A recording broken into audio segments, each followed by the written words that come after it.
अस्सलाम वालेकुम स्टूडेंट्स। जी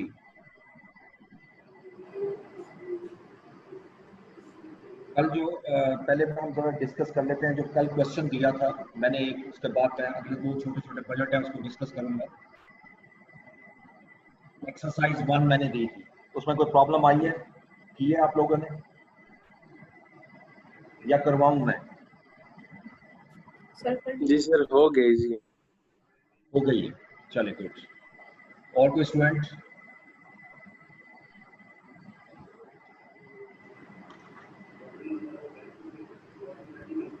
सर हो गया। हो गई, चले ठीक। ले जी, आज हम स्टार्ट लेते हैं नेक्स्ट लेक्चर में।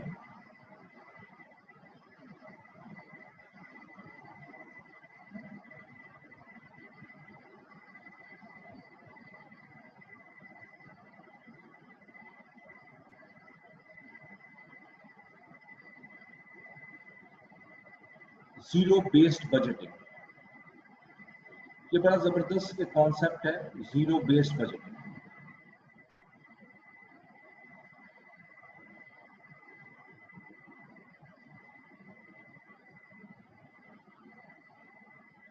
जैसे नाम से जाहिर है, जीरो बेस्ड, ऐसा बजट जिसकी बेस जीरो है। अगर मैं इसको कंपेयर करूं आपकी इंक्रीमेंटल बजट से, तो इंक्रीमेंटल बजट जो है वो बेस्ड बजट होता है। यानी आप पास को डाटा को लेते हो, उसी डाटा के अंदर एक्सट्रापोलेशन करते हो और उसके बाद आप एक फोरकास्ट करके एक नई वैल्यू बना लेते हो, which becomes a budget. Zero based budget ये टेक्निक देता है, यानी ये हमें कॉन्सेप्ट देता है कि आपकी जितनी भी बेसिस हैं that shall be equal to zero.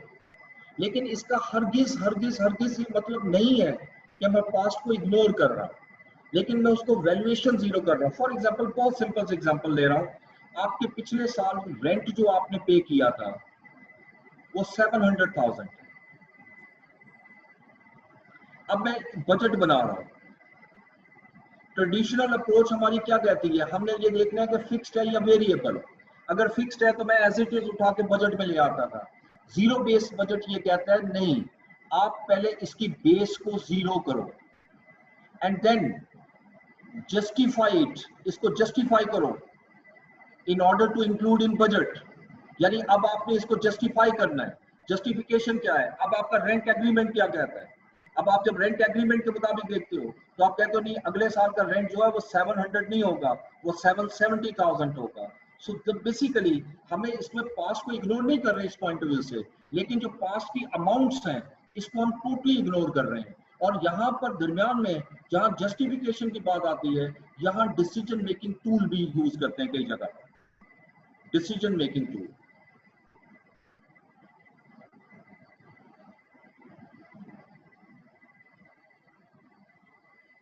ठीक है, सो इसमें हम कहते हैं कि it is a budget in which base is equal to zero and each amount must be justified या shall be justified for inclusion in budget। अगर मैंने इसको बजट में इंक्लूड करना है तो मुझे इसको जस्टिफाई करना पड़ेगा।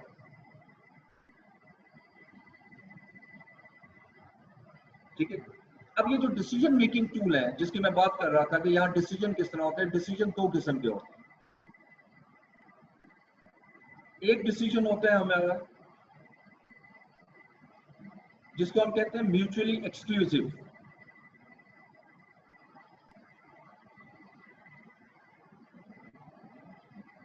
In short, select the best option, यानी हमारी बेस्ट ऑप्शन क्या है, हमने बेस्ट ऑप्शन को जाकर देखना है और जो हमारी ऑर्गेनाइजेशन के लिए बेस्ट होगा वो उसको हम सिलेक्ट करेंगे। Number 2, incremental.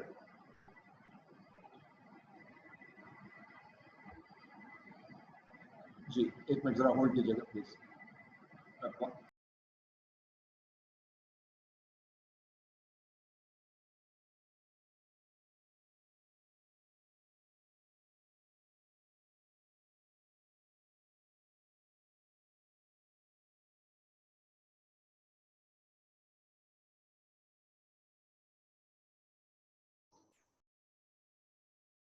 ओके जी। अब म्यूचुअली एक्सक्लूसिव सेकंड हमने पढ़ा इंक्रीमेंटल।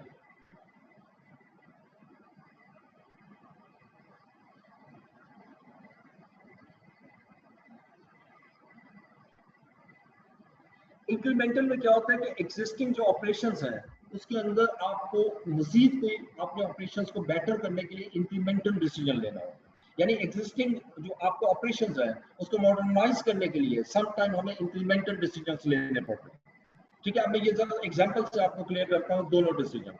मैं पहले एग्जांपल आता हूँ। सपोज आपका रिपेयर एंड मेंटेनेंस की कॉस्ट थी, ये लास्ट बजट में लास्ट ईयर में यानी पास्ट में आपकी ये कॉस्ट 600,000, ठीक है, और ये आपका इन हाउस ऑपरेशंस थे, यानी आपका अपना रिपेयर एंड मेंटेनेंस डिपार्टमेंट था। अब रिसेंटली, अब पहले तो चीज यही है जो हमने पढ़ा कि हम बेस जीरो कर देंगे बजट में इंक्लूड करने से पहले। अब मुझे ऑप्शंस देखनी है, मेरे पास दो ऑप्शन नजर आ रही हैं। एक ऑप्शन तो ये है, ऑप्शन 1 कंटिन्यू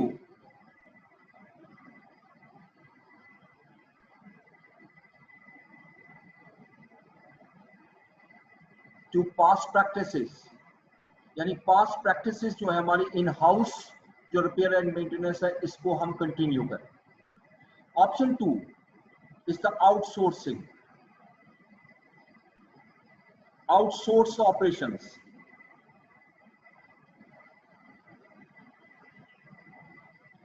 यानी जो आपका अपना in house repair and maintenance department है, बजाय इसके कि अपना रिपेयर एंड मेंटेनेंस डिपार्टमेंट बनाएं, आप इसको आउटसोर्स कर रहे हैं। देखिए, आउटसोर्स करने के डिसएडवांटेज भी हैं, एडवांटेज भी हैं। नॉर्मली जो आउटसोर्सिंग कंपनीज होती हैं, जो आउटसोर्स ऑपरेशंस प्रोवाइड कर रही होती हैं, ये याद रखिएगा कि outsource companies are comprised of an expert person. These are the combination of person which are extremely qualified person, extremely skilled person, यानी जिनकी सर्विसेज को अगर हम हायर करें तो शायद हमारी कॉस्ट बहुत ज्यादा हो जाए। तो इस वजह से आउटसोर्सिंग के एडवांटेज भी होते हैं, मगर डिसएडवांटेज भी हो सकते हैं। लाइक अगर आपकी कोई मशीन खराब होती है, रिपेयर उसको रिपेयर करना है, तो आपको कुछ वेट करना पड़ेगा जब तक कि आउटसोर्स जिस उस कंपनी को जिससे आपने कॉन्ट्रैक्ट किया है वो कंपनी का कोई रिप्रेजेंटेटिव आपके पास ना आ जाए। So it might be possible कि वो आपका कुछ लॉसेस हो जाए आपकी प्रोडक्शन के उस टाइम पीरियड में, उस टाइम फ्रेम में। तो एडवांटेज भी है, डिसएडवांटेज भी है। एंड ये पहले तो आप ऑप्शन को देखते हैं, तो ऑप्शन है कुछ। अब देखिए, क्या ये म्यूचुअली एक्सक्लूसिव है या इंक्रीमेंटल? म्यूचुअली एक्सक्लूसिव में होता है कि आप दोनों सेलेक्ट नहीं करोगे, best option, select the best option.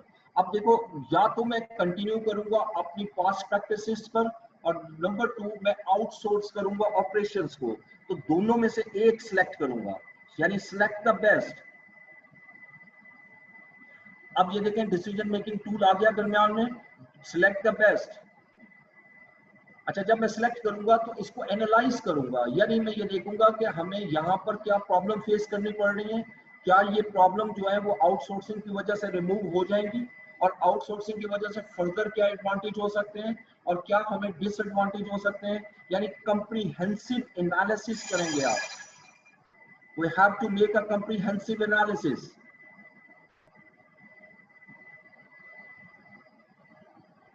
और इस कंप्रीहेंसिव एनालिसिस को करके जो भी आपकी डिसाइड हो कि लाइक अगर हम कहते हैं जी आउटसोर्सिंग इज बेटर, या हम कहते हैं जी पास्ट प्रैक्टिस बेटर, अब ये जो भी डिसीजन हुआ वो डिसीजन ने इसको जस्टिफाई कर दिया, और उस डिसीजन पे जो अमाउंट होगी वो एलोकेट कर दोगे आप बजट को, amount to be allocated to budget. तो ये अगर गौर से देखिएगा तो it is a practice like we are preparing the budget in each year very first time, यानी हम हर साल एक किस्म का नए सिरे से बजट बना रहे हैं। सो इसके अंदर जो इनएफिशिएंसीज हैं वो हमारी रिमूव हो रही हैं। अगर पास्ट में अगर हम पास्ट प्रैक्टिसेस को बेस बनाकर इंक्रीमेंटल बजट की तरह आगे मूव करते जाएं तो कुछ इन एफिशिएंसी जो पास्ट में थी वो फ्यूचर में कंटिन्यू रहेंगी। तो लिहाजा यहाँ पर हमें फीड फॉरवर्ड की तरफ देखना है, फीड फॉरवर्ड कंट्रोल की तरफ, यानी हमें ये देखना है कि फ्यूचर के अंदर क्या हो सकता है और उसको पहले से इनकॉर्पोरेट कर लिया जाए। So amount to be allocated in budget, ये अमाउंट एलोकेट कर देंगे बजट में हम फॉर रिपेयर एंड मेंटेनेंस। ठीक है, इसी तरह एक एग्जांपल मैं और लेता हूं। आपके स्टोर होते हैं, वेयर हाउसेस, और ये वेयर हाउसेस बहुत बड़े होते हैं। किसी भी अगर आपने विजिट करें ना, फिनिश गुड्स के भी और रॉ मटेरियल के भी, खासतौर पर अगर मैं फिनिश गुड्स की बात करूँ, बहुत बड़े बड़े वेयर हाउस होते हैं। उनकी रूफ ये नहीं है कि ये 15 फीट पे होती है, बहुत बड़े बड़े ऊंचे ऊंचे होते हैं। ठीक है, एक किस्म का हॉल टाइप होते हैं। अब यहाँ पे आपने स्टोरेज की होती है। अब स्टोरेज के लिए अब ऑब्वियसली आपने बाकायदा फिक्सचर्स लगाए होते हैं और मुफ्ती जगह पे वो छत के पास तक आप चीजें रखते हैं। अब अगर मुझे वहां से कोई चीज निकालनी है तो इट विल टेक टाइम। अभी हमारे पास करंट सिचुएशन ये है कि मैनुअल सिस्टम आप चला रहे हो, यानी स्टेयर सिस्टम जिसको कहते हैं, स्टेयर्स लगाते हैं और उसके थ्रू आप अपने ऑपरेशंस को परफॉर्म कर रहे हैं। अब स्टोर के अंदर जो बेसिकली हमारी इन और आउट है वो बहुत ज्यादा है। तो इस यहाँ पर एक ऑप्शन हमारे पास क्रिएट होती है कि हम फॉक लिफ्टर ले लें। नो डाउट फॉक लिफ्टर लेंगे हमारी कॉस्ट बढ़ेगी। एक तो हमारा फिक्स एसेट बढ़ेगा, फिक्स एसेट की डेप्रिसिएशन होगी, फिर फॉक लिफ्टर को ऑपरेट करने के लिए उसका ड्राइवर रिक्वायर होगा, फॉक लिफ्टर्स को चलाने के लिए हमें पेट्रोल चाहिए, मेंटेनेंस चाहिए, तो एक्सपेंसेस तो बढ़ेंगे। लेकिन दूसरी तरफ आप ये देखें कि हमें एडवांटेज क्या होगा कि हमारे ऑपरेशंस फास्ट हो जाएंगे, हमारे चांसेस ऑफ एरर्स यानी जो वेस्टेज है वो कम होने के चांसेस होते हैं, क्योंकि जब आप मैनुअल सिस्टम यूज करते हो तो डैमेजेस होने के भी चांसेस है, तो यहाँ डैमेजेस होने के चांसेस कम हो जाते हैं। तो अगर ये जो आप ऑपरेशंस कर रहे हो, यानी ये अगर आप इस ऑप्शन की तरफ जाना चाहते हैं तो ये इंक्रीमेंटल कंसिडर होगा, ये म्यूचुअली एक्सक्लूसिव नहीं। यानी आपने अपने एग्जिस्टिंग ऑपरेशंस को मॉडर्नाइज कर रहे हैं, यानी यहाँ पर मॉडर्नाइज हो रहे हैं आपके एग्जिस्टिंग ऑपरेशंस। अब जो भी ऑप्शन बेस्ट है, अगर आप समझते हो कि fork lifter will be better, वो अगेन कंप्रीहेंसिव एनालिसिस करूंगा और एनालिसिस करने के बाद मैं डिसाइड करूंगा whether we should move towards fork lifter और नो। अगर नो करूंगा तो उसी सिस्टम को कंटिन्यू करूंगा, अगर यस करता हूँ यकीनी बात है मैं अपने सिस्टम्स को मॉडर्नाइज कर दूंगा, और जब यस करूंगा तो यकीनी बात है बजट के अंदर फिर वो कॉस्ट को मुझे एलोकेट करना पड़ेगा, यानी cost to be allocated in budget.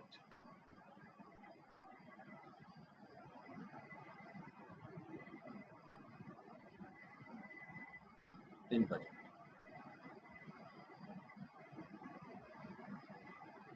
ये हमने कॉस्ट बजट में एलोकेट कर। तो एक छोटा सा कॉन्सेप्ट था जीरो बेस्ड बजटिंग, इसका पेपर में क्वेश्चन न्यूमेरिक आज तक नहीं आया, लेकिन थ्योरेटिकली कभी डेफिनेशन के तौर पे पूछ सकता है। तो मैं अगली स्लाइड पे आऊंगा और अब आखिरी आपसे कॉन्सेप्ट डिस्कस करूंगा, रोलिंग बजट, जो अगर टेक्निकली देखें is the best budget, continuous budget भी कहते हैं इसको।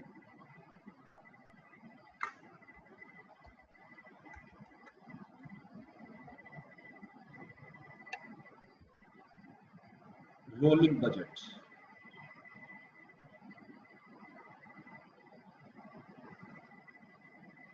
रोलिंग बजट एक ऐसा बजट है जिसने ट्रेडिशनल कॉन्सेप्ट को खत्म कर दिया, कंटिन्यूस बजट।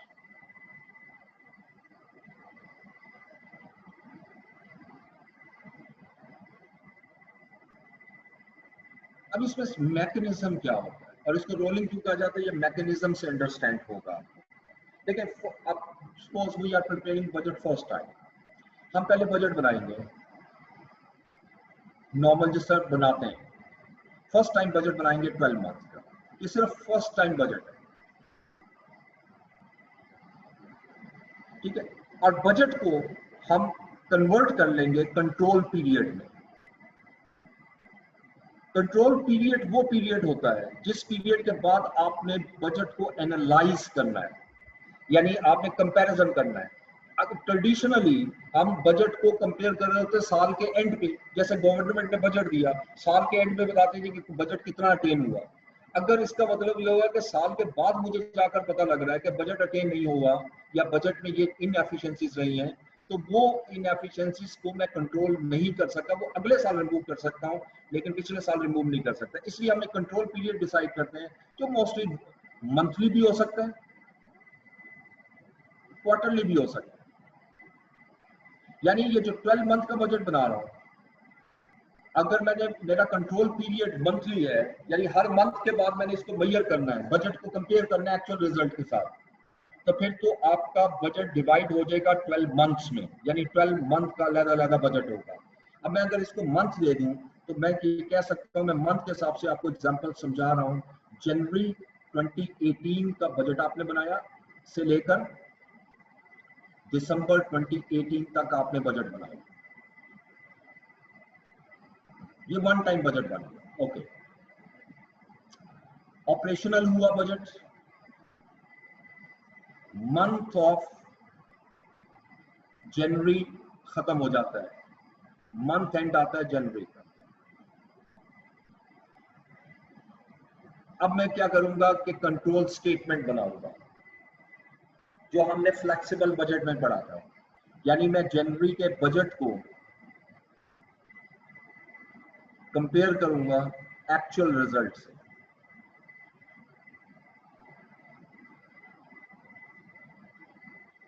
अब जब बजट और एक्चुअल को मैं कंपेयर करता हूं तो ऑब्वियसली इसके दरमियान जो रिजल्ट आएगा, these are known as variances. कोई हो सकता है वेरिएंस हमारा फेवरेबल हो, यह भी हो सकता है कुछ वेरिएंसेस हमारे एडवर्स हो, लेकिन 12 वेरिएंसेस आएंगे आपके। ये बहुत रेयर होता है कि जी बजट और एक्चुअल इक्वल हो जाए, वेरिएंस आते हैं। अब इस वेरिएंस को फर्दर एनालाइज किया जाता है कि ये जो वेरिएंस किस वजह से आया है, whether it is due to uncontrollable factors or controllable factors.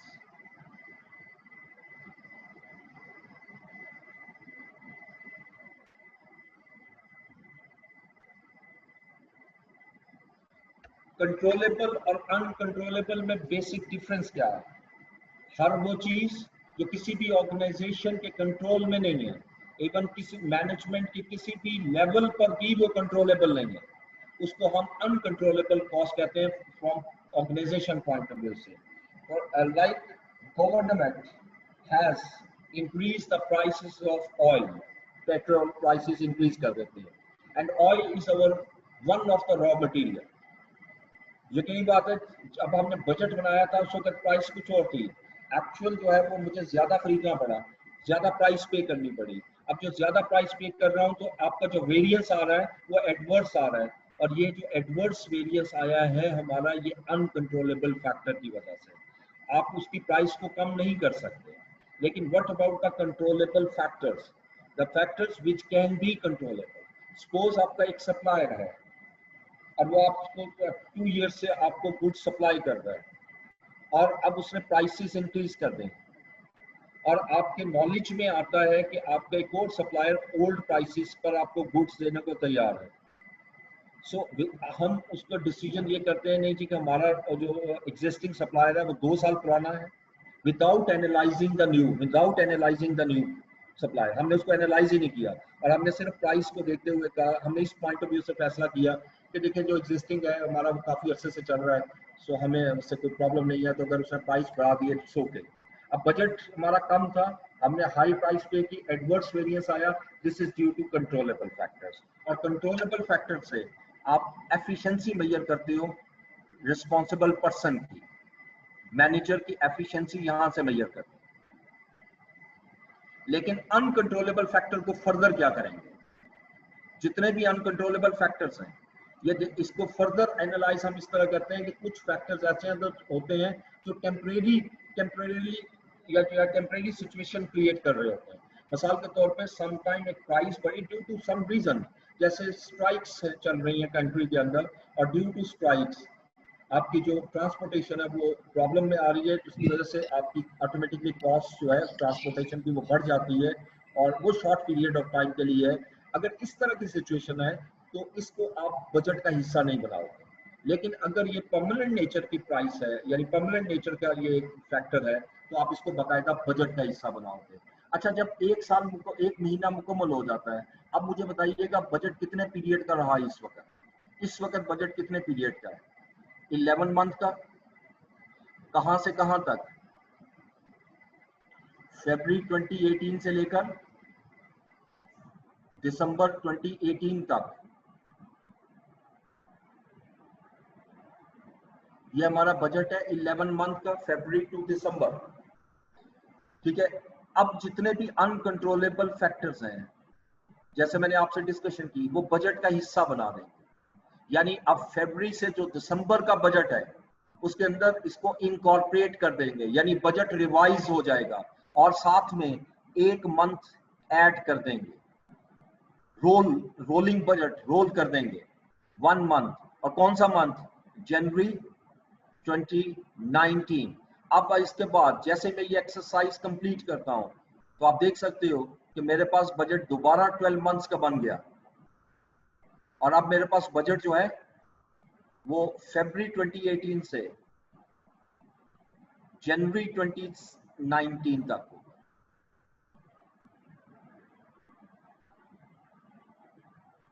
This one.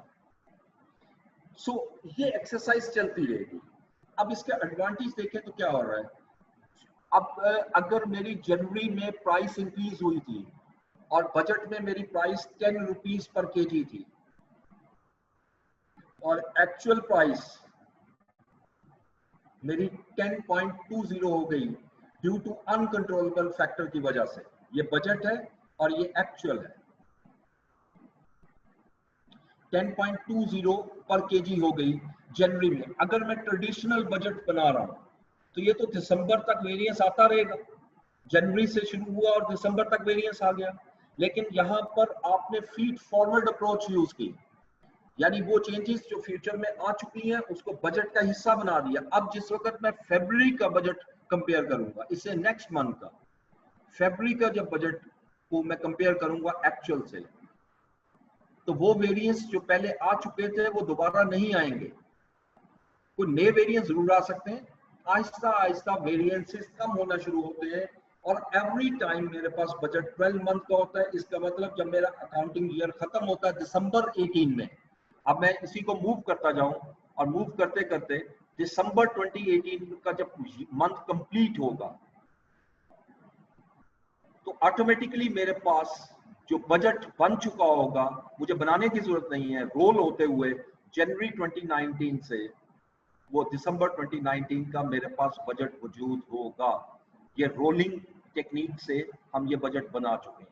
इसी वजह से हम इसको कंटिन्यूस बजट का नाम भी देते हैं।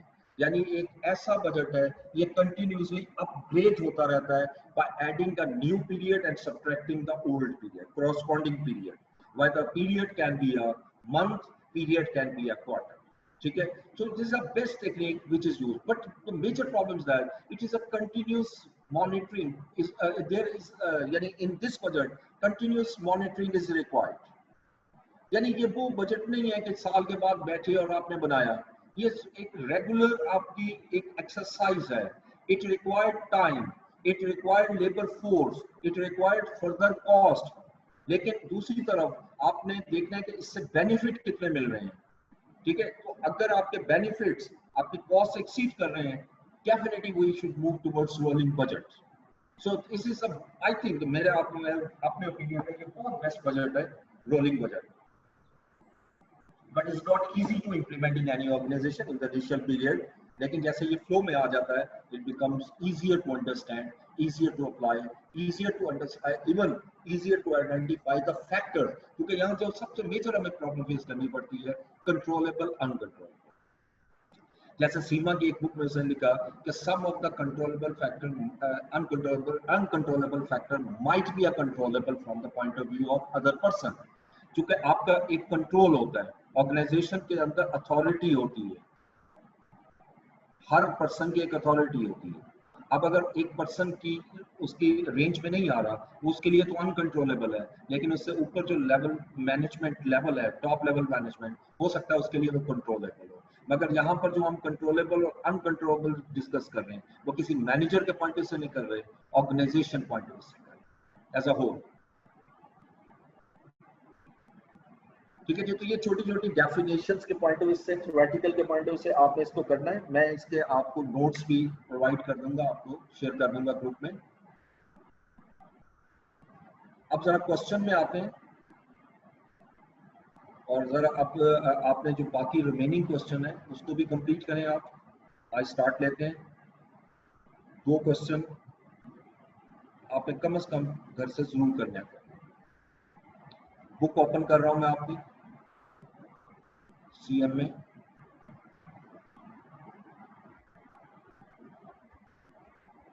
And budgeting page number 275।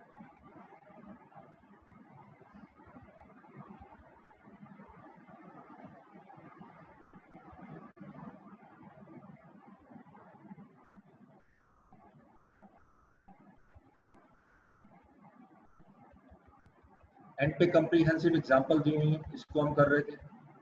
This one example 1 ये मैंने आपको होमवर्क के लिए दिया था, या आप लोगों ने कहा कि हमने कर ली है, इट्स ओके। एग्जांपल 2 आपकी, और example 2 is basically related to cash forecast month wise from September to February. अब इसके अगर मंथ काउंट करें, सितंबर, अक्टूबर, नवंबर, दिसंबर, जनवरी, फरवरी, ये 6 मंथ का। और ये मैंने आपको पहले भी एक लेक्चर में बताया था, एक मरतबा पास पेपर में 6 मंथ का बजट उसने दिया था, 6 मंथ का। तो वो थोड़ा लेंथी होता है, लेकिन इसमें एक क्वालिटी होती है, जितने मंथ ज्यादा रहेगा आपका डाटा कंपैरेटिवली आसान होगा, जितना कम देगा वो डाटा का स्पेस करता है और कई चीजें हाइड हो जाती है, हमें खुद फाइंड आउट करनी होती है। मैं यहाँ पर इस क्वेश्चन को आपसे डिस्कशन कर रहा हूँ। पहले स्टार्ट करते हैं discussion. Canis Trading Limited (TTL) was incorporated on 1st September 2018. Would start trading from the month of October 2018. As a part of planning and budgeting process, the management has developed the following estimates. During the month of September, TTL would pay 5 million, 2 million, 1.2 million for purchase of property, equipment and motor vehicles respectively. यानी ये सारे के सारे हमारे capital expenditure हैं, और cash budget के अंदर हमें इस चीज से कंसर्न नहीं है कि वो कैपिटल एक्सपेंडिचर है, रेवेन्यू एक्सपेंडिचर है, बल्कि हमारा कंसर्न इस चीज से किस की वजह से मेरा एक्सपेंस बिजनेस में आउट हो रहा है और किन चीजों की वजह से, किन एक्टिविटीज की वजह से कैश इनफ्लो हो रहा है। क्योंकि कैश बजट कैश के पॉइंट ऑफ से बनाया जाता है, इनकम और एक्सपेंस के पॉइंट ऑफ से आप नहीं बनाते। नंबर 2 आप देखिएगा, projected sales for October is 12 million. October की जो मेरी प्रोजेक्टेड सेल है वो 12 मिलियन है। Sale would increase by 2.5 million per month till January, यानी जनवरी तक मेरी सेल जो है हर महीने 2.5 मिलियन इंक्रीज होती रहेगी। लेकिन आगे लिख रहा है from February 2019 and onwards sale would be 25 million per month, और उसके बाद सेल जो है वो फिक्स हो जाएगी 25 मिलियन। ठीक है। Then number 3, cash sales is estimated at 30% of total sales. जो हमारी कैश सेल है वो टोटल सेल का 30% होगी, यानी 70% मेरी क्रेडिट सेल होगी। नेक्स्ट देखिएगा, credit customers are expected to pay within 1 month of sale. जितने भी क्रेडिट कस्टमर्स हैं उसका हम एस्टिमेट ये लगा रहे हैं कि 1 महीने में पेमेंट करेंगे। यानी इट मींस अगर सितंबर की सेल है, वैसे तो सेल अक्टूबर से शुरू हो रही है, नंबर 2 पे देखिएगा, अक्टूबर की जो क्रेडिट सेल है वो कलेक्ट होगी नवंबर में, नवंबर की सेल कलेक्ट होगी दिसंबर में, दिसंबर की जनवरी में, एंड सो ऑन। लेकिन इससे आगे 5th पॉइंट इंटरेस्टिंग है, 80% of the credit sale would be generated by salesmen who would receive 5% commission on sales. जो आपकी क्रेडिट सेल है उसका जो 80% क्रेडिट सेल है उस पर 5% कमीशन, यानी ओवरऑल अगर मेरी क्रेडिट सेल सपोज 10 मिलियन है तो 10 मिलियन पे कमीशन नहीं है। 10 मिलियन का 80% पहले कन्वर्ट करूंगा 8 मिलियन, और 8 मिलियन का 5% कैलकुलेट करूंगा 0.4 मिलियन, वो कमीशन बन जाए। ठीक है, ये सारा समझाने के लिए मैंने आपको एक वैल्यू ली।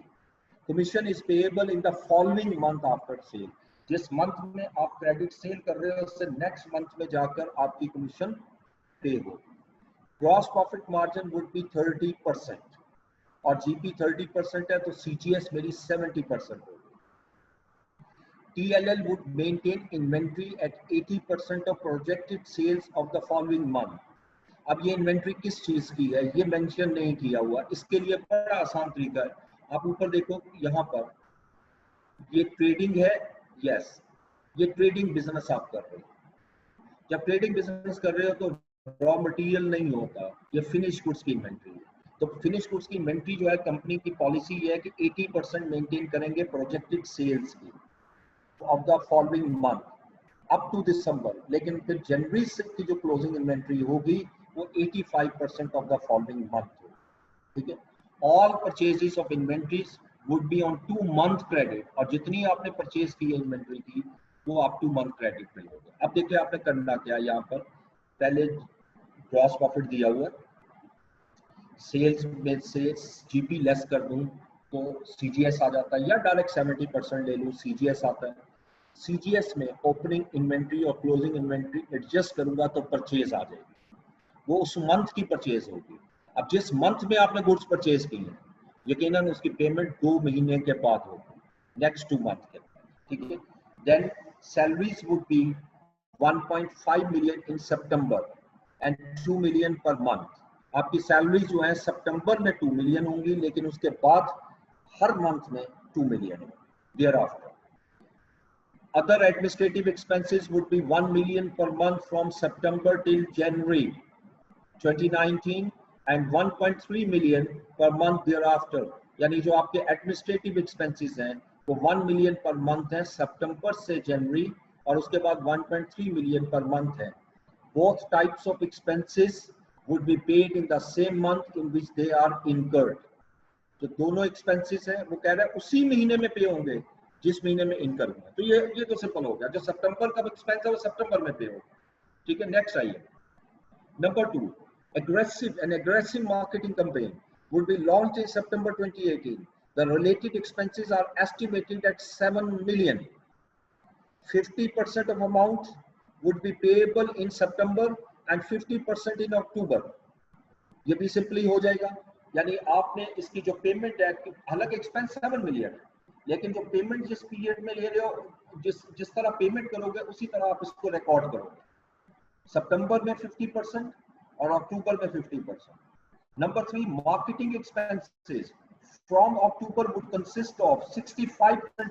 ये पॉइंट इस क्वेश्चन में अच्छा है, and 35% fix expenses. Expenses in October would be 2 million. देखो यहाँ पॉइंट क्या है कि जो आपको अक्टूबर के 2 मिलियन के मार्केटिंग एक्सपेंसेस दिए हैं इस पे 35% फिक्स्ड है और 65% आपका वेरिएबल है। वेरिएबल जितने भी एक्सपेंसेस होते हैं वो सेल के साथ चेंज होते हैं, तो यहाँ से अक्टूबर से जितनी भी आपके वो मैं कन्वर्ट करूंगा, यानी उसको कन्वर्ट करूंगा परसेंटेज, और परसेंटेज अप्लाई करते हुए मैं जितनी जितनी सेल बढ़ेगी उतने मेरी एक्सपेंसेस भी इंक्रीज होते जाएंगे। इसके लिए बड़ी आसान वर्किंग आपको बताता हूँ। उसके बाद फिक्स एक्सपेंसेस जो कैलकुलेट करोगे वो हर मंथ में सेम रहेंगे, और आगे लिख रहा है all expenses would be paid in the month in which they occur. तो ये भी सेम मंथ में आ गए। अच्छा, उसके बाद balance, bank balance as at 1 September 2018 is 12 million. ये मेरा ओपनिंग बैलेंस है कैश का या बैंक का। TTL has arranged a running finance from a local bank at a markup of 10% per annum. The markup is payable at the end of each month on the closing date। ठीक है, markup जो है वो हर महीने के and पर आप पे करेंगे, क्लोजिंग बैलेंस जो आएगा उसके महीने पर पे करेंगे। और जितना भी याद रखिएगा मार्कअप कैलकुलेट होता है, इससे ओवरड्राफ्ट मजीद इंक्रीज हो जाता है, ठीक है। अब इसका हमने कैश बजट बनाना है, इसमें सिर्फ 2-3 कैलकुलेशन अच्छी हैं, वो जरा मैं एक वर्किंग सिर्फ बनाऊंगा आपके लिए, बजाय के पूरा क्वेश्चन सॉल्व करूं।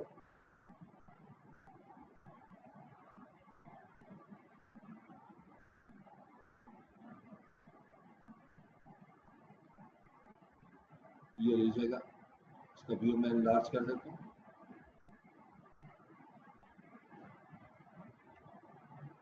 देखिए मैं सारी वर्किंग पहले बना रहा हूँ, ये वर्किंग एक आप बनाओगे इससे सारा कुछ कैलकुलेट हो जाएगा। आपके पास बेसिकली क्वेश्चन में 6 मंथ का बजट है, बल्कि जितने महीने का बजट है मैं वही ले रहा हूँ। आपका बजट है सितंबर, अक्टूबर, नवंबर, दिसंबर और नेक्स्ट ईयर जनवरी में ईयर नहीं डालना और फेब्रुअरी। अच्छा, पहले तो आप देखिएगा कि हम सेल को स्प्लिट करें और कमीशन भी साथ ही मैं निकाल के दिखा दूंगा। सारी वर्किंग इस तरह बना रहा हूँ, आपने खुद इसको अरेंज करना है वर्किंग को। मैं इस तरह बना रहा हूँ ताकि सारा क्वेश्चन आपको मैं एक थोड़े से टाइम के अंदर सारा क्वेश्चन जो है वो आपसे डिस्कस करें, ठीक है।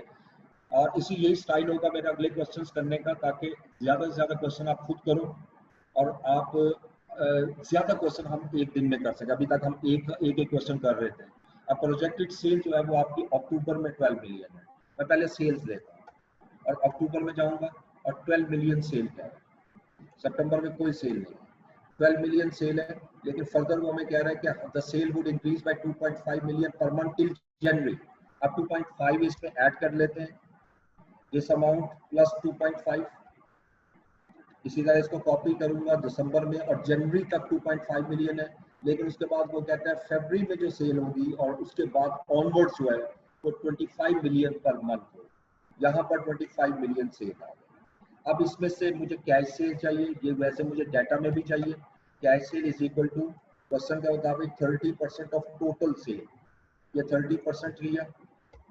अब 30% में अगर इन अमाउंट का लूंगा, एक दफा मैं अमाउंट लिखूंगा और उसको कॉपी कर देता हूँ, सारा फार्मूला मेरे पास आ जाएगा। तमाम अमाउंट्स का मैंने 30% लिया।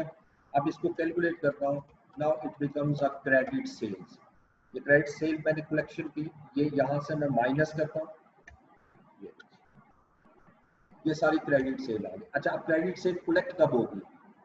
Collected in month.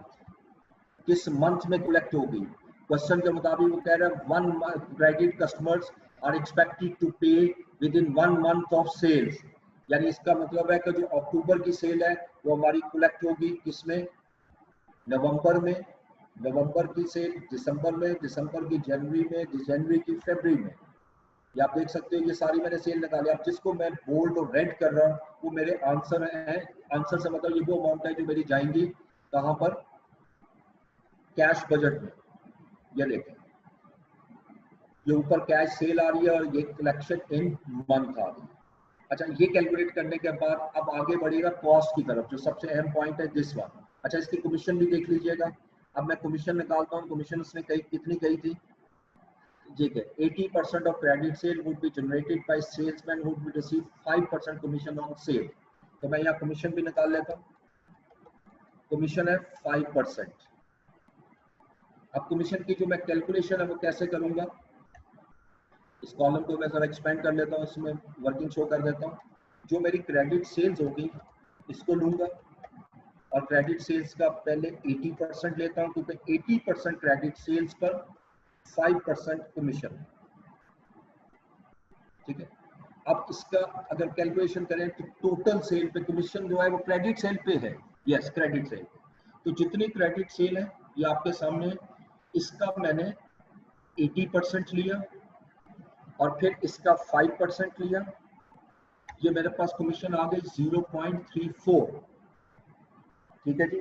अब ये कमीशन जो है हर महीने की कमीशन निकालता हूँ, ये हर मंथ की कमीशन आ गई। यानी जितनी भी हमारी क्रेडिट सेल है उसका 80% लिया और उसको कन्वर्ट कर दिया हमने 5%। अच्छा, अब मैं लिखूंगा कमीशन पेड इन मंथ। किस मंथ में पे होनी है वो भी लिख लेते हैं।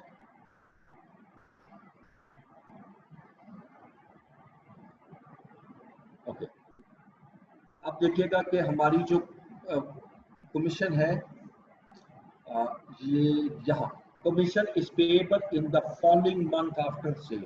यानी इसका मतलब ये जो कमीशन बनी है अक्टूबर की, ये हमें रिसीव होगी नवंबर की कमीशन ऑनवर्ड मूव करते हुए ये सारी कमीशन हमने कैलकुलेट कर ली। यानी इस मंथ में हमें ये कमीशन पे करनी पड़ेगी, राइट। अब इसको टोटल कर लेते हैं। टोटल कह रहा हूँ, इसको कलर कर लेते हैं कि ये भी हमारा कैश बजट में मूव करे।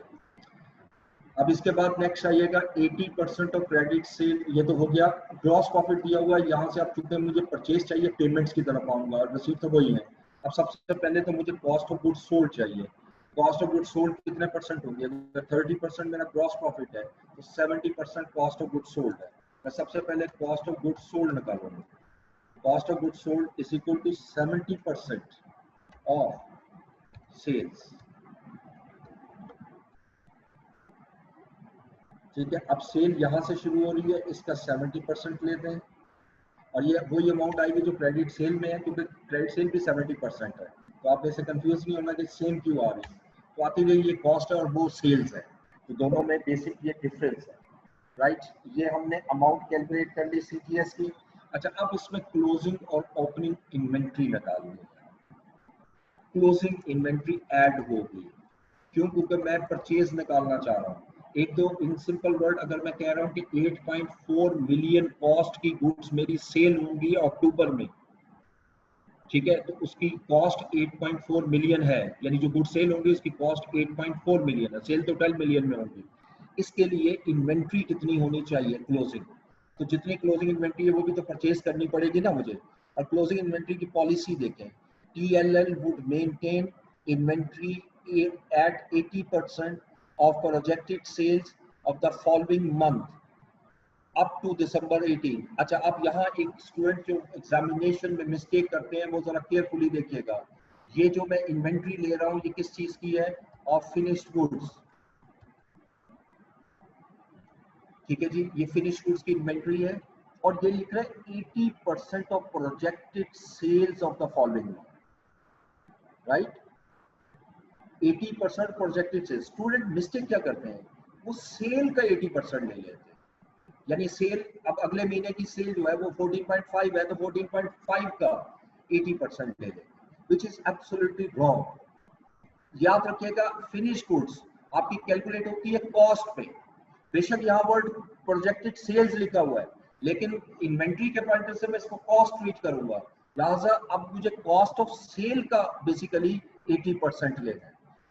अब जो मेरी अक्टूबर में सेल होनी है उसकी इन्वेंट्री फॉलोइंग मंथ कह रहा है ना, उसकी इन्वेंट्री सितंबर में होनी चाहिए। तो यहां मैं लिखता हूं 80% of CGS of next month, ये भी लिख रहा हूं। नेक्स्ट मंथ जो अगला महीना है उसकी सीजीएस का 80% आपने ले। तो अब लीजिएगा, इसका ये सीजीएस है, इसका 80% मेरी इन्वेंट्री होगी। और ये इन्वेंट्री कब तक रहेगी? वो कह रहे थे अप टू दिसंबर 18, यानी दिसंबर 18 तक ये इन्वेंट्री मेरी यही रहेगी, दिस वन। ठीक है, लेकिन इसके बाद जो मेरी इन्वेंट्री आएगी यहाँ पर, वो मेरी अगले मंथ की सेल का 80% नहीं होगा बल्कि 85%, इस अमाउंट का 0.85। और इसकी क्लोजिंग इन्वेंट्री नहीं निकल सकती क्योंकि अगली सेल नहीं है। तो ये याद रखिएगा, अगली सेल भी 25 है, वो सब क्वेश्चन में लिखा हुआ है, आप ऊपर लाइन पढ़िएगा, this one from February 2019 to onwards sale would be 25 million per month. इसके बाद जितने भी महीने हैं हर महीने सेल मेरी 25 मिलियन होगी। सो इट मींस तो मार्च की सेल भी उतनी ही हुई, तो ये मैं डायरेक्ट लिख लूंगा 14.88। जब मेरी क्लोजिंग इन्वेंट्री निकल आई ये प्लस हुई तो ओपनिंग इन्वेंट्री माइनस करूंगा। ओपनिंग इन्वेंट्री इसलिए माइनस करूंगा कि वो मुझे उस महीने में परचेज नहीं करना। सितंबर की तो ओपनिंग इन्वेंट्री हो नहीं सकती क्योंकि सितंबर से तो बजट पीरियड स्टार्ट हो रहा है और अक्टूबर से स्टार्ट होगी। जो सितंबर की क्लोजिंग इन्वेंट्री है वो अक्टूबर की ओपनिंग इन्वेंट्री है, ठीक है जी। और जो अक्टूबर की ओपनिंग इन्वेंट्री है वो नवंबर की जो ओपनिंग इन्वेंट्री है वो अक्टूबर की क्लोजिंग इन्वेंट्री के इक्वल होगी एंड सो ऑन। अब देखते जाओ, ये 6.72 यहाँ मूव हो गया, 8.12 यहाँ मूव हो गया, इसी तरह 9.52 यहाँ मूव हो गया। अब इसको कैलकुलेट करने के बाद सर इसको माइनस करना है। सर फरवरी की किस तरह आपने क्लोजिंग इन्वेंट्री निकाली है? क्लोजिंग इन्वेंट्री में फरवरी की बता देता हूँ। देखो, इसके बाद में अगर एक मंथ वैसे ऐड करूँ समझाने के लिए, ना भी करूँ तो कोई मसला नहीं है, ठीक है। इसकी जो सेल है ना वो 25 मिलियन है, ये अभी मैंने आपके सामने पढ़ा है। Sale would be increase by sorry from February on and onwards, फरवरी और उसके बाद सेल्स वुड बी 25। समझ आ गया, उसकी कॉस्ट ऑफ सेल निकाल के उसका, ठीक है सर, शुक्रिया। ओके जी, थैंक यू। ये मैं आगे नहीं इसको कर रहा, ये इसको लिखने की भी जरूरत नहीं है क्योंकि मेरा बजट पीरियड फरवरी तक है, बस वहीं तक है, लेकिन इन्वेंट्री ये उसी तरह आ जाएगी। अच्छा, इसको मैं माइनस में कन्वर्ट कर देता हूँ। ये देखिएगा ये माइनस में, क्योंकि ओपनिंग इन्वेंट्री मैंने इसमें से माइनस करनी है।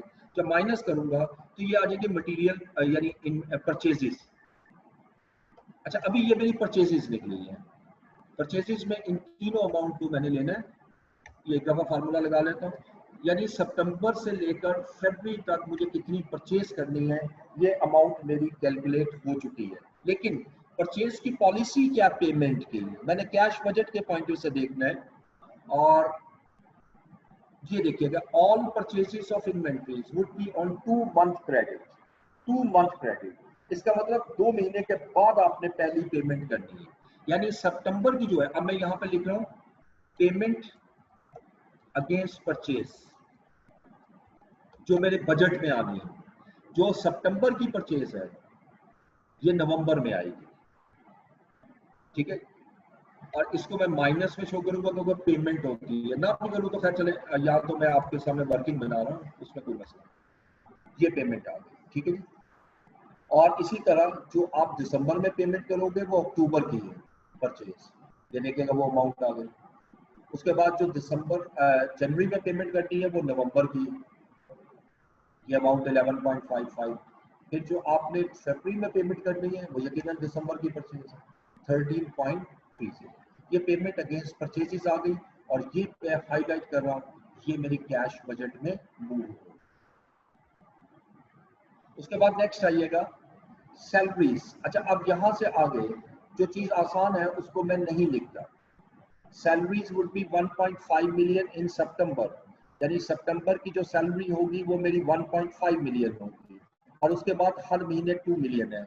और इसके आखिरी लाइन लिखी हुई है both type of expenses would be paid in the same month, यानी इसका मतलब है कि सैलरीज आप सितंबर से पे करोगे, ठीक है। यानी सितंबर से पेमेंट शुरू करोगे और मार्च तक ले आओगे, फरवरी तक। और जो सितंबर की पेमेंट है वो उसने दी हुई है 1.5, और उसके बाद हर महीने 2 मिलियन, ठीक है जी। इसी तरह other administrative expenses would be 1 million per month from September to January. सितंबर, अक्टूबर, नवंबर, दिसंबर, जनवरी, पहले 5 महीने पेमेंट 1 मिलियन है, और ये भी सेम मंथ में है जो हमने पढ़ा था। और 1.3 मिलियन की जो पेमेंट है वो आपकी उसके बाद आएगी, यानी इट मींस मैं जनवरी तक 1 मिलियन लिखूंगा और उसके बाद 1.3 मिलियन लिखूंगा। सितंबर से जनवरी तक 1 मिलियन और उसके बाद 1.3। इसी तरह नंबर 2 देखें, aggressive marketing scheme would be launched in September 2018। The related expenses are estimated at 7 million. 50% of the amount would be payable in September and 50% in October। अब आपने एक एग्रेसिव मार्केटिंग कैंपेन आपने रन की जो सितंबर में run करेंगे, लेकिन उसकी जो पेमेंट है वो 50% सितंबर में होगी, 50% अक्टूबर में। अब इसका मतलब सितंबर में जो कैश आउटफ्लो लिखूंगा वो 3.50, और अक्टूबर में भी आउटफ्लो लिखूंगा 3.50। ये इजी है। इसके बाद नेक्स्ट मार्केटिंग एक्सपेंस, हाँ ये पॉइंट मैंने आपको समझाना था, मार्केटिंग एक्सपेंसेस का। देखो मार्केटिंग एक्सपेंसेस हमें दिए हुए हैं, एक आसान तरीका भी है, वो भी मैं आपको बता देता हूँ कि मैं इसकी अलग से पहले एक कैलकुलेशन लिखता हूँ और मैं पहले इसको सेपरेट करता हूँ। ये अक्टूबर के मंथ का है, उसने जो डाटा दिया हुआ है वो अक्टूबर का है, और वो कहता है कि जो टोटल जो आपके एक्सपेंसेस हैं मार्केटिंग के वो 2 मिलियन, यानी टोटल जो मार्केटिंग है वो 2 मिलियन। इसमें वो कह रहा है 35% फिक्स्ड है। ओके, तो मैं फिक्स को अलग कर देता हूँ, वेरिएबल को अलग कर देता हूँ। फिक्स मार्केटिंग जो है वो मेरा 35 मिलियन% है, इसका 35% ले लो। अच्छा, अब ये जो अमाउंट आई है ना, इसको मैं यहाँ एक्सप्लेन करूँ, ये हर मंथ में सेम रहेगी, ये हर मंथ में सेम रहेगी, ठीक है। यानी 0.7 अक्टूबर से शुरू करना है आपने, क्योंकि ये अक्टूबर से है, और हर मंथ अक्टूबर, नवंबर, दिसंबर, जनवरी, फरवरी, ये 0.7। लेकिन वेरिएबल मार्केटिंग, वेरिएबल मार्केटिंग कितने % बनती है? 65%। ये बन रहा है 1.30, ठीक है जी। ये वेरिएबल मार्केटिंग आ गया। ये वेरिएबल मार्केटिंग में यहां मैं लिख रहा, इसको मैं लिखूंगा payment for variable marketing expenses, और ये अक्टूबर में जो मैं पेमेंट कर रहा हूं वो 1.30। अच्छा, नवंबर में पेमेंट कैसे निकालते हैं? नवंबर में सेल बढ़ने से आपकी यही बात है कि ये एक्सपेंस भी बढ़ेंगे, वेरिएबल नेचर के। तो मैं परसेंटेज निकाल लेता हूँ, percentage of variable cost to sales. ये सेल का कितने परसेंट है? तो सेल मेरे पास अक्टूबर की सेल उठानी है प्लीज। अक्टूबर की सेल है मेरे पास 12, यानी ये 1.3 मिलियन जो है ये 12 मिलियन का कितने परसेंट है? इसको अगर मैं परसेंटेज में कन्वर्ट करूं और इसको इंक्रीज कर दूं 3 डेसिमल तक, तो 10.833% है। अब मैं हर महीने में अगर 10.833% लेता जाऊं, मेरा आंसर ठीक आ जाएगा। ठीक है, अब मैं क्या करता हूं, इस अमाउंट को लेता हूं और इसको मल्टीप्लाई करता हूं इससे, तो ये मेरा 1.71 की अमाउंट आ गई। अब इससे आगे बढ़ते हैं, मैं ये सेल जो है लॉक कर रहा हूँ। जब लॉक करूंगा तो ये परसेंटेज हर साल हर महीने वही अप्लाई, 1.57, 1.84, 2.11 और 2.7। इसका ऑल्टरनेट मेथड क्या है? ऑल्टरनेट मेथड ये है कि मैं हर महीने किस तरह कैलकुलेशन करूंगा। दूसरा देखिएगा, वो जरा लेंथी होता है इसलिए मैंने शॉर्टकट यूज किया। अब देखिए, मैं नवंबर की कैलकुलेशन करना चाहता हूँ। नवंबर की कमीशन कैसे निकालूंगा? देखो, लास्ट कमीशन थी 1.30 और ये कमीशन थी कितनी सेल की? 12 मिलियन की, और इस महीने की सेल है 14.50।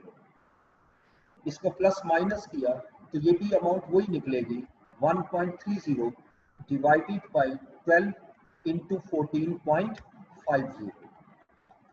ये देखिएगा, एक मैं और भी कर रहा हूँ, जरा समझिएगा। दिसंबर, अब जब दिसंबर को लूंगा तो मैं लास्ट कमीशन लूंगा 1.7 डिवाइडेड बाय, अब मैं दिसंबर की सेल पर नवंबर की सेल पे डिवाइड कर देता हूँ 14.50 और मल्टीप्लाई कर दूंगा मैं दिसंबर की सेल से, और दिसंबर की सेल है 17।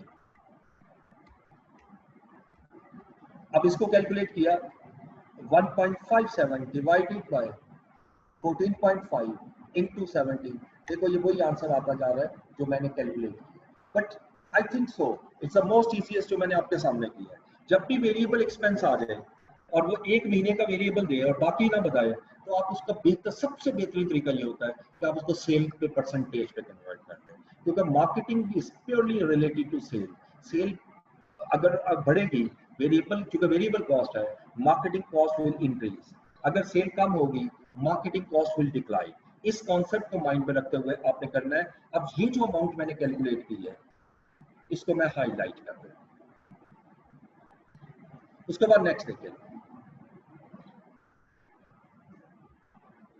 नंबर 4। अच्छा, अब ये आखिरी पॉइंट है बैंक बैलेंस वाला। अब देखिए, बैंक बैलेंस 1 सितंबर का 12 मिलियन आ रहा है ओपनिंग बैलेंस, और has arranged a running finance facility from a local bank at a markup of 10%.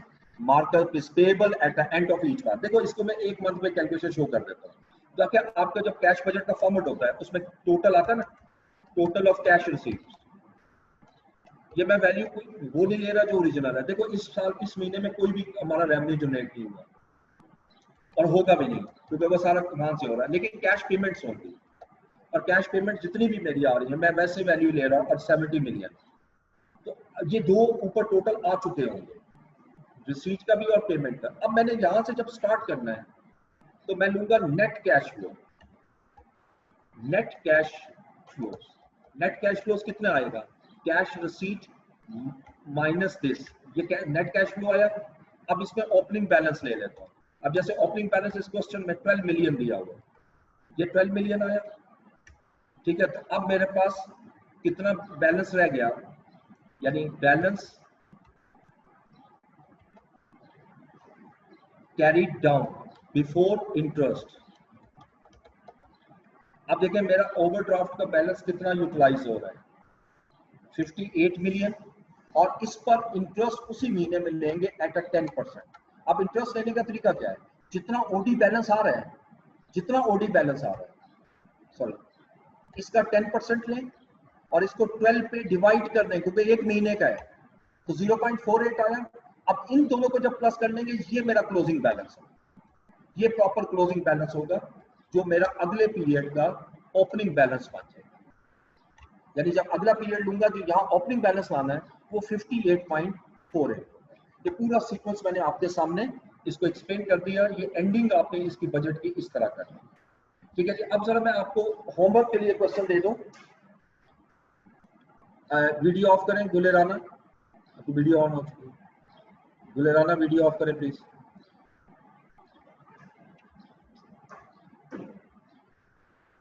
Ji question number 2 तो अभी हमने डिस्कस किया। क्वेश्चन नंबर 3 ये हमने किया था क्लास में, आई थिंक नहीं किया था।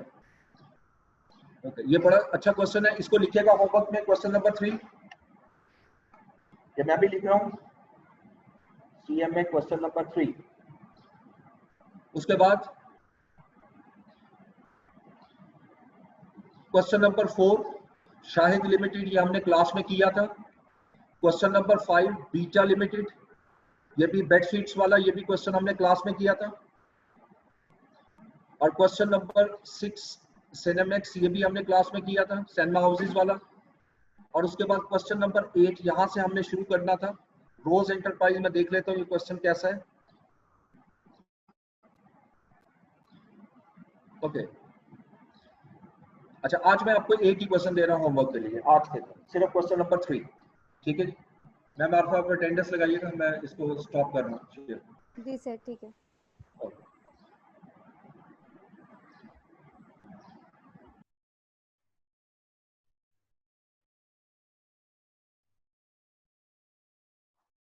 जी जरा जल्दी जल्दी बोल दीजिएगा। अहद आमिर, प्रेजेंट।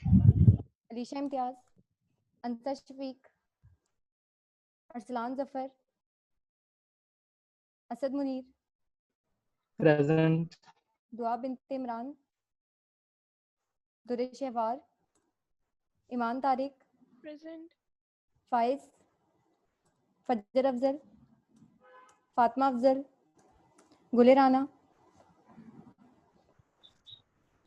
हाफिज मोहम्मद बिलाल, प्रेजेंट। ठीक है, हेरा नाहिद, हुदैबिया सोहेल, खिजरा आफ्ताब, लारिब कैसर, प्रेजेंट मैम। मोमिन उस्मान, मुदस्सिर, मोहम्मद अब्दुल्ला, प्रेजेंट। मोहम्मद अली, मोहम्मद असद अब्बास, मोहम्मद हमजा, मोहम्मद इब्तिसम, प्रेजेंट। काजिम रजा, मोहम्मद शुजा, प्रेजेंट। ठीक है दोनों ठीक है। Mohammad Usman Ghani, Mohammad Wajahat Aslam, Mohammad Yusuf, present ma'am. Munib Ahmed, Munibul Hasan, Nawal, Noman Javed, Rabia Saqib, present. Rabia Suhail, present. Sara Batool, present ma'am. Syed Shahriyar Haider, present. Usama Javed, present. Wajeema Batool, Wajeema Batool. Okay thank you students.